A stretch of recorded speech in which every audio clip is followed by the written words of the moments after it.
So guys, I've lived in California for 24 years not knowing the greatness of the persimmon fruit.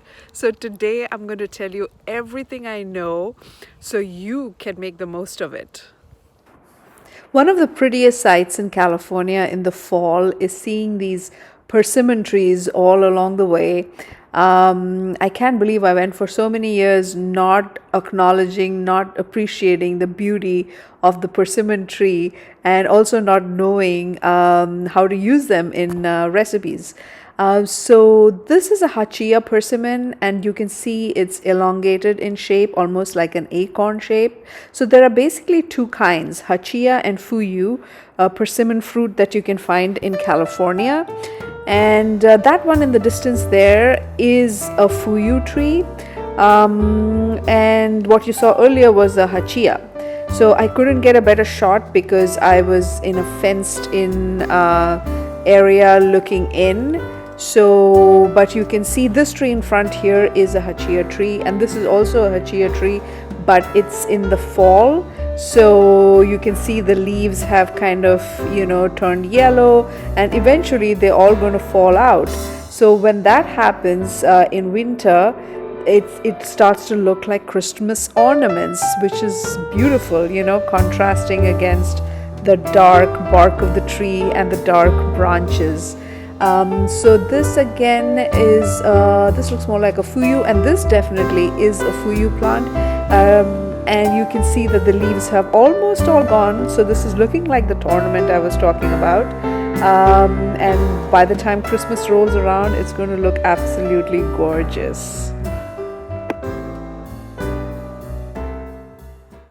So here's some fuyu persimmon stacked up in my local Mexican store. This is the most popular persimmon, and it's only $2 a pound, a lot cheaper than what I can get them at Whole Foods, where they're twice the price.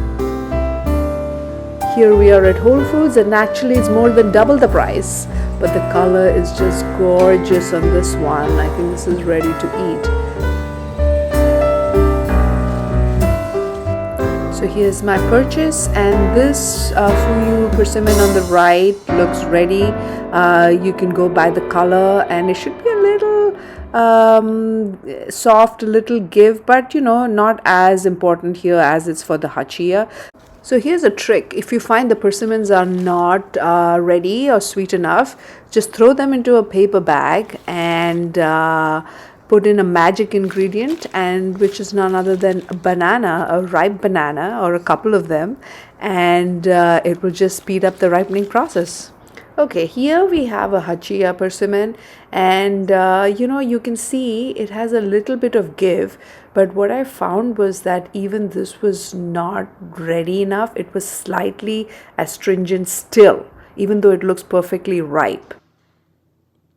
Okay, my Kerala knife is back in action, and this is how you take off the top.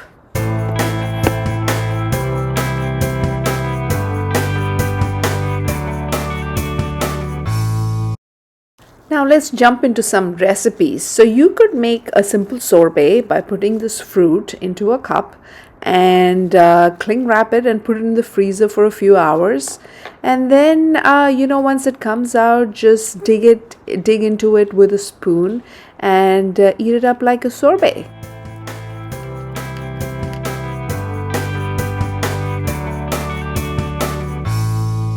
A couple of appetizers. So this is a fuyu persimmon being cut up into slices. Here we have a rustic baguette from Trader Joe's being sliced as well. And here's some Gouda cheese, smoked Gouda. Slice again and place them on the bread with some persimmon and a green leaf, maybe arugula for some color, and top with some olive oil and pepper. And it's ready to go. Now for appetizer number 2, take the same bread and brush some olive oil all over it, and then pop it in the oven for about 10 minutes at 375 degrees to make crisp crostini.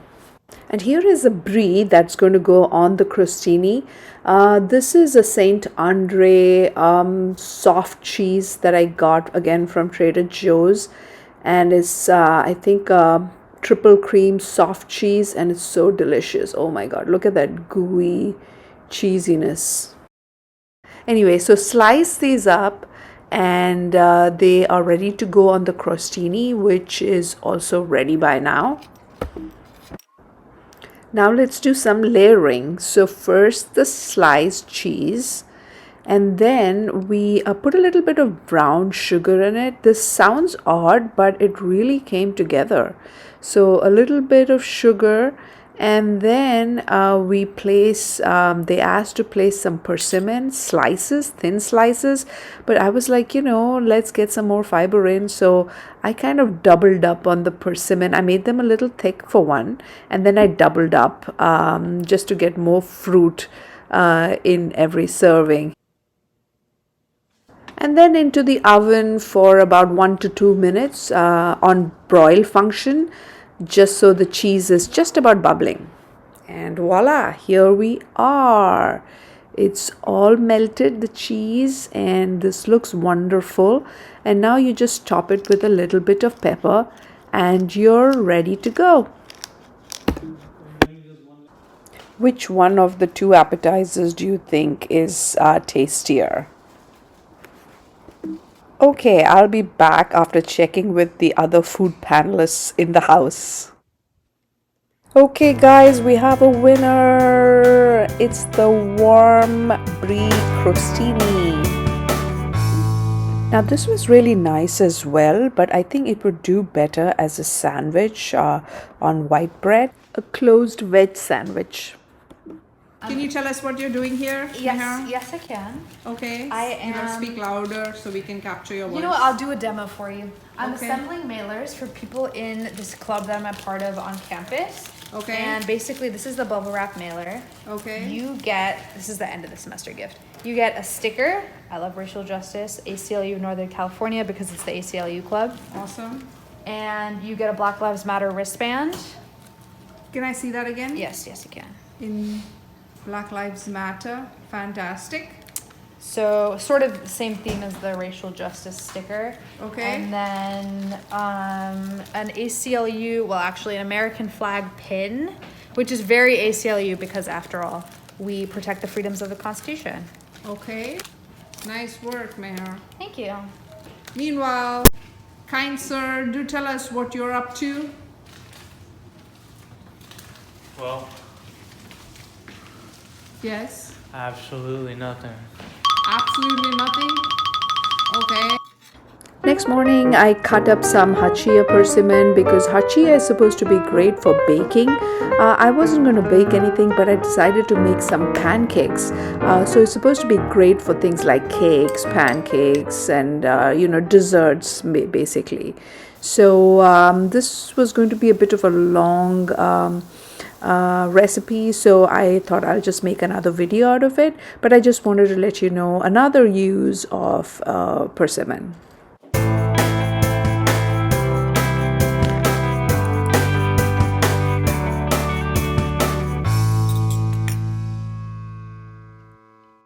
Okay, and here we're making a basic vinaigrette for a persimmon salad. The typical ratio is 3:1, 3 being oil and 1 being something acidic like lemon juice or vinegar. And here is my secret ingredient, one of my secret ingredients, aglio olio spice. What this is a combination of dry parsley leaves, garlic, and red pepper flakes. And don't forget to add some salt for taste and also some pepper. Here is my second secret ingredient, maple syrup. So maple syrup adds a hint of sweetness that complements persimmons really well. Just add a tad to your taste. You could substitute with honey or sugar if you like. And here I'm pouring the dressing onto a base of lettuce leaves, just romaine lettuce and some chopped persimmons. And I have some toasted walnuts here. You have to keep an eye on this when you're toasting them in the oven so they don't burn. I tossed in some cranberries there, but then I remembered I could have added pomegranates because that is in season and it would make for such a lovely seasonal salad. And here is my salad in all its glory.